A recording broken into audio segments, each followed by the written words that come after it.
first quarter. You're getting ready to go into your second because you're finishing Georgia State. Stage it. Act it out.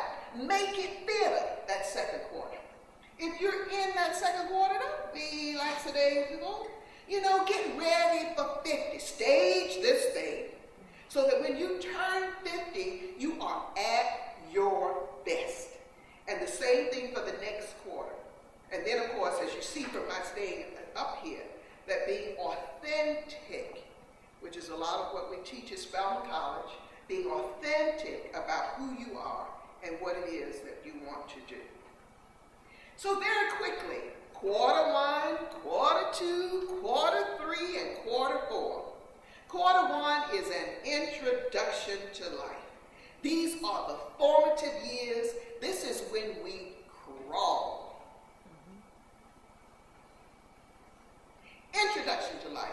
Formative years. This is when we crawl. So my spelling students say, who are upright, not crawling, and grown, they'll say to me, oh, no, you got that all wrong. That's not the introduction to life. I just about knew everything I needed to know when I was 20. The joke of it all, I really thought I was prepared to be a college president when I was 20. But when you get older, you learn just how much there is that you need to know as you go forward. When you are in this quarter, you have an inquiring mind.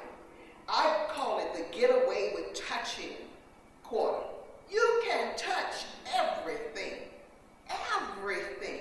You can rub it, you can smell it, you can hold it, you can sit on it, you can do whatever you want to in your introduction to life, because it is about learning. You are completely dependent on others, whether you know it or not. And I don't care if you're 8 months or 24 years old. You are still dependent even if you're out working on your own, because you're learning and crawling. You learn respect in this first quarter. You learn respect. You learn discipline in this first quarter. You learn good from bad in this first quarter. You learn right from wrong in this first quarter. And you learn obedience in this first quarter. Now, I didn't say that you would do right or respect people or be obedient. But the point is that that's the sole purpose. It is an introduction to life. It is a learning time for all of us. Quarter two, 26 to 50, I call an exploration of life. Now this is when we get to walk. And if you see young kids after they stop crawling and everything, they're walking, but they're still trying to choose how I'm going to balance this and how I'm going to handle it. It is years of inquiry, all the way from 26 to about 50. Who am I? Who do I want to spend the rest of my life with? Which city do I want to work in? What kind of career do I want? Am I really Protestant, or do I want to be Catholic? What do I believe in politically? What party does life allow me to choose during this period of my life? What are my passions? And how in the world can I learn to play this game? And how am I doing while I am playing this game? It comes down to, what are my choices? What are my responsibilities? What are my accountabilities? And what are the consequences? That's what comes in that second quarter. And that's what comes with learning to walk. The quarter during which you learn to walk. The third quarter is a confirmation of life, 51 to 75. Now I'm going to tell you, when you turn 50 or 51, if you don't know who you are and what you believe in, you're in big trouble. Because the third quarter is a time to run. So all of you who are in the first quarter and the second quarter, if you're thinking about getting your act together, the first quarter was cool. You were supposed to flounder around and fall on your face and make mistakes. You were crawling.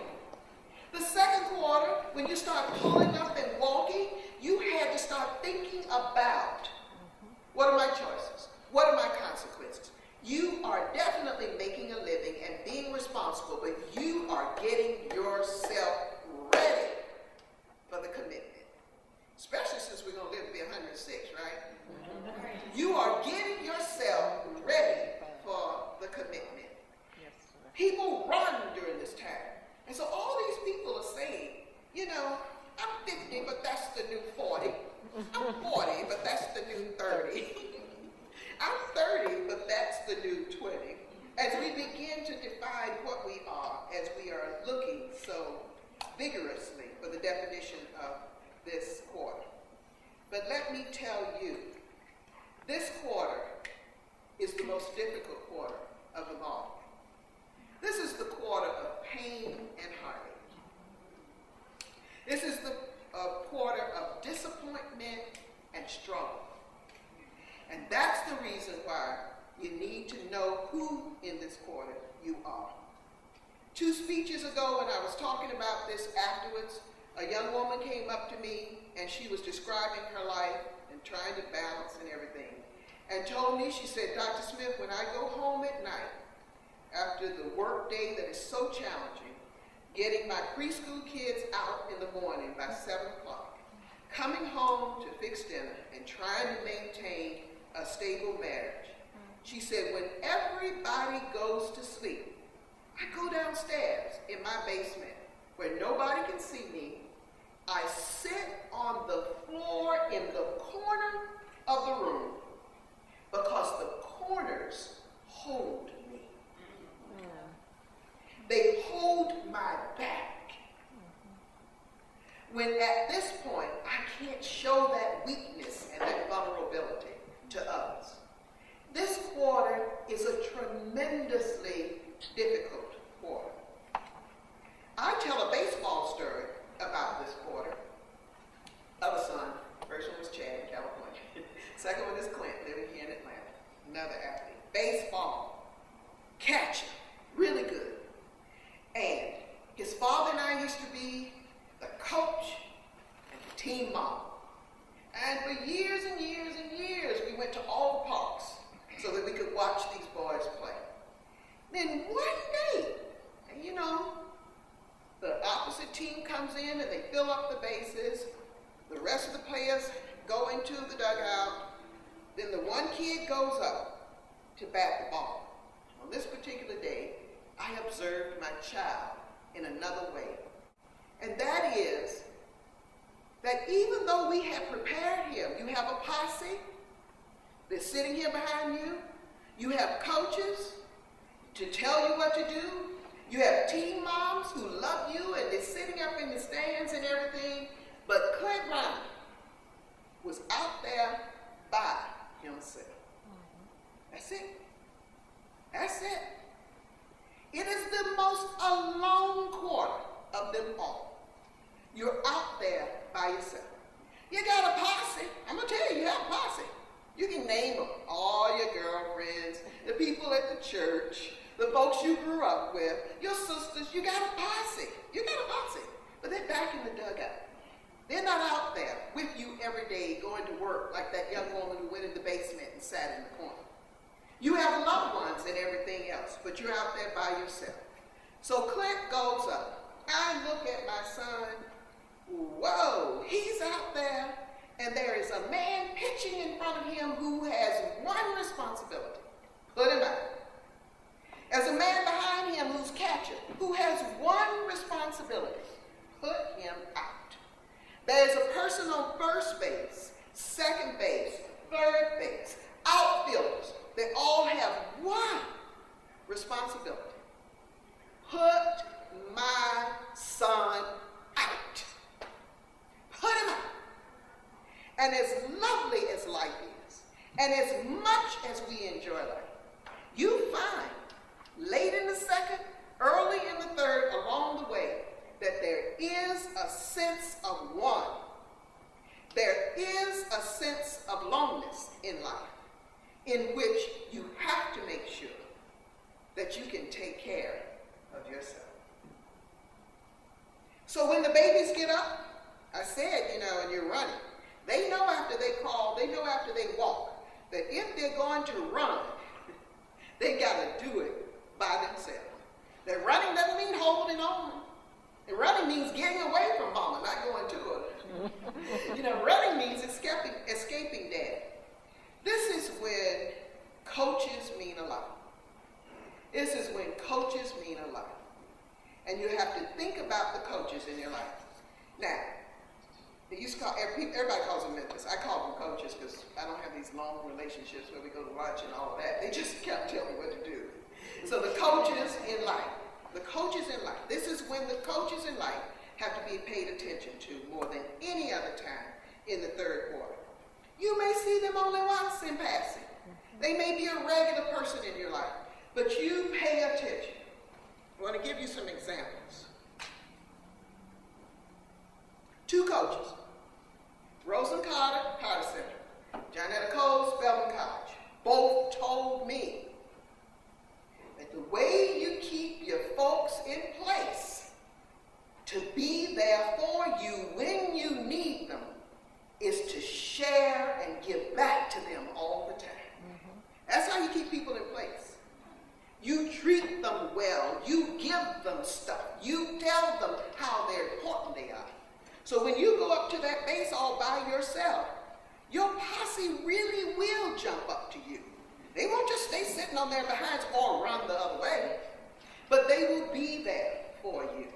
And so I give, and I give, and I give. And every time I find myself falling down or something, there's always a member of my posse that I can rely on, and the treasury is deep. I put so much money into that relationship. I put so much value into that relationship that the sisters and brothers always bounce back for what I need. Ruel Cohen, another coach. Ruel Cohen was the first black woman in Mary Kay to make millions of dollars. And I happened to live next door to her for a few years. Now, when you're selling direct sales, you're a motivator. You can go to it. All right. Marriage falls apart. I'm in the bed. I can't breathe. I can't stop crying. I can't do anything. I can't answer the phone. Ruel walks into my house one day. Get yourself up. Get yourself out of that bed. You have to, she said, Jane, another coach, feel the pain. You gotta feel the pain, the coach said. That's the only way that you can get through what you have to get through. So when I talked to the young woman who sat in the corner and I said, honey, guess what? This situation is worse than what you said. Because I wanted to teach her to feel the pain. I wanted her to know how bad it was and the work that she was going to have to do to get where she was going. Becoming somebody, Maynard Jackson, a coach. See it, Jane, see it. I had that dream. I'm still waiting on it. I told him. If you want to be something, you got to see it and you got to feel it. So even if you don't get the promotion, you keep your eye on her position. Even if you don't get the promotion, you keep yourself focused. You see yourself standing in front of a group, talking to the group, doing whatever it is that you want to do, and to feel it. Leverage your power and place. I had a great opportunity to work with Coretta Scott King, and this is an unbelievable story. The Reds are fighting out there, way out there in California, and the Crips out there. I don't even remember what year this was. And Coretta Scott King decides that with her position, her place, and her power, that she can do something about that. Never forget this.